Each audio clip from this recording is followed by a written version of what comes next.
पूरे देश में पेट्रोल के दामों के बढ़ने की चर्चाएं जोरों पर है। मिनिमम 10 से 15 रुपए तक की बढ़ोतरी की संभावना जताई गई है।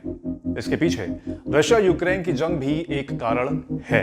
हालांकि जंग कोई बड़ा कारण नहीं है जिससे कि तेल के दाम प्रभावित हो सकते हैं या होंगे। नमस्कार, मैं हूं आपके साथ अभिषेक गुप्ता और आज के पैसा ये पैसा के एपिसोड में समझेंगे कि तेल के दाम बढ़ने के पीछे का गणित क्या है। साथ ही जानेंगे कि सरकार इसे कितने जोखिम पर रोक सकती है।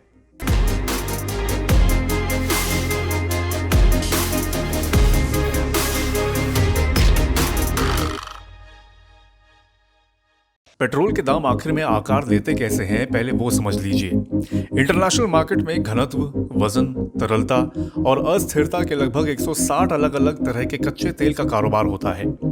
क्रूड ऑयल को उनकी भौगोलिक पहचान के नाम से भी जाना जाता है, जैसे Brent crude, Oman crude, Dubai crude, organisation of the petroleum exporting countries यानी कि OPEC reference basket, west Texas intermediate यानी कि WTI। भारत में क्रूड ऑयल की कीमत ब्रेंट, ओमान और दुबई के वेटेड एवरेज से लगाई जाती है। गणित वाले इसे आसानी से समझ गए होंगे। मोटा माटी ऐसे समझिए कि इन तीन देशों में क्रूड प्राइस का एवरेज भारत में क्रूड ऑयल की कीमत होती है। वैसे लगभग सभी देशों में क्रूड ऑयल एक ही रेट पर खरीदा जाता है। टैक्स के बेसिस पर इसके एंड प्रोडक्ट की कीमत बढ़ती है। डीलर कमीशन को भी यहां पर भूला नहीं जा सकता। अब सरकारें इस पर टैक्स लगाती हैं क्योंकि रेवेन्यू बहुत जरूरी है। लेकिन टैक्स की बात करें तो यूरोपीय देशों में कार्बन टैक्स लगाया जाता है, जिससे लोग पेट्रोल के प्रति डिस्करेज हों और वो पब्लिक ट्रांसपोर्ट की ओर बढ़ें। चीन, जर्मनी, जापान जैसे देश ज्यादातर हाइड्रोकार्बन बेस्ड चीजों को इंपोर्ट करते हैं और पेट्रोल के दाम बढ़ाए रखते हैं ताकि लोग ज्यादा पेट्रोल का कंजम्पशन ना करें, क्योंकि अगर वो करेंगे तो इंपोर्ट बिल काफी ऊपर चला जाएगा। भारत में पेट्रोल का टैक्स का सिस्टम कुछ अलग है। इसे दिल्ली के एग्जाम्पल से समझिए तो पहले रिफाइनरीज कच्चे तेल को 37.51 रुपए प्रति लीटर के हिसाब से खरीदती हैं। OMC मतलब ऑयल मार्केटिंग कंपनीज डीलर से इसे 10.7 रुपए वसूलता है। अब केंद्र सरकार इस पर 27.9 रुपए एक्साइज ड्यूटी लगाती है। डीलर अब 3.8 रुपए का कमीशन इसमें जोड़ते हैं। इसके बाद दिल्ली सरकार इस पर वैट या सेल्स टैक्स 15.5 रुपए लगाती है। अंत में एंड कंज्यूमर पंप पर 95.41 रुपए प्रति लीटर का भुगतान करता है। 37.51 का पेट्रोल 95 रुपए 41 पैसे में। मतलब यह तेल की कीमत का करीब 60% टैक्स के रूप में सरकार के खाते में पहुंचता है। पिछले 2 सालों में यह टैक्स काफी बड़ा है, जबकि इस बीच अंतरराष्ट्रीय बाजार में क्रूड ऑयल की कीमत $10 तक भी पहुंची थी। पिछले साल आई इंडिया टुडे की एक रिपोर्ट की माने तो पेंडेमिक के दौरान साल 2020 में जब क्रूड ऑयल के दाम यूं गिरे, तब भी ग्राहक को पेट्रोल 4 से 5 गुना महंगा पड़ा।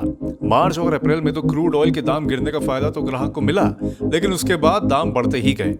5 मई 2020 को जब कच्चे तेल की कीमतें $28.84 पर बैरल से $14.75 हो गई, तब सरकार ने पेट्रोल पर रिकॉर्ड 10 रुपए प्रति लीटर और डीजल पर 13 रुपए प्रति लीटर टैक्स की बढ़ोतरी की। मतलब जब जब क्रूड ऑयल के दाम में गिरावट आई, तब तब फ्रेश टैक्स लगाते हुए पेट्रोल के दामों को स्थिर रखा गया या उसे बढ़ाया जाता गया।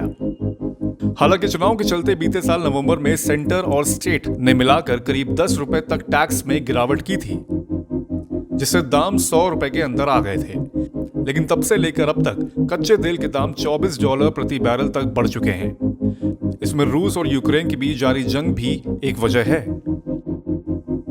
लेकिन पेट्रोल डीजल के भाव में अभी तक कोई फर्क नहीं आया है। अब विश्लेषक शर्त लगा रहे हैं कि चुनाव के बाद इनके दामों में भारी इजाफा देखने को मिल सकता है, जिससे सीधे तौर पर महंगाई बढ़ेगी। महंगाई पर आप हमारा पिछला एपिसोड भी देख सकते हैं, जिसमें हमने बताया है कि क्या क्या महंगा हो सकता है और अगर ऐसी स्थिति आई तो महंगाई रोकने के लिए सरकार क्या कर सकती है। इस पर मनी 9 के एडिटर अंशुमान तिवारी जी का कहना है कि इसको लेकर सरकार टैक्स को स्थिर रखे या उसे घटाए और खुद थोड़ा नुकसान सहन करे। दूसरा तरीका ऑयल कंपनियों की ओर इसका बोझ ट्रांसफर किया जाए। अगर तेल कंपनियां नुकसान का बोझ नहीं उठाती हैं, तो उसका बोझ आम जनता को ही उठाना पड़ेगा। एसबीआई रिसर्च रिपोर्ट के अनुसार अगर सरकार अगले वित्त वर्ष एक्साइज ड्यूटी घटाती है तो सरकार को 95,000 से 1 लाख करोड़ रुपए तक का नुकसान उठाना पड़ सकता है। ये एनालिसिस क्रूड ऑयल के 100 से $110 पर बैरल होने और उससे पेट्रोल डीजल की कीमतें 7 से 14 रुपए प्रति लीटर तक के जाने के अनुमान से किया गया है। अब सरकार क्या करती है ये जल्द ही आपके और हमारे सामने होगा। वैसे ये एक मुश्किल चॉइस होगी क्योंकि सरकार या फिर अपने खजाने को बढ़ने से रोकेगी या फिर तेल कंपनियों के खजाने को रोकेगी और उसका असर भी इकोनॉमिकल ग्रोथ पर डायरेक्टली या इनडायरेक्टली पड़ सकता है। अगर आपको हमारा ये एपिसोड पसंद आया हो तो इसे लाइक और शेयर जरूर करें और अपनी बहुमूल्य राय हमें कमेंट बॉक्स में जरूर दें। धन्यवाद।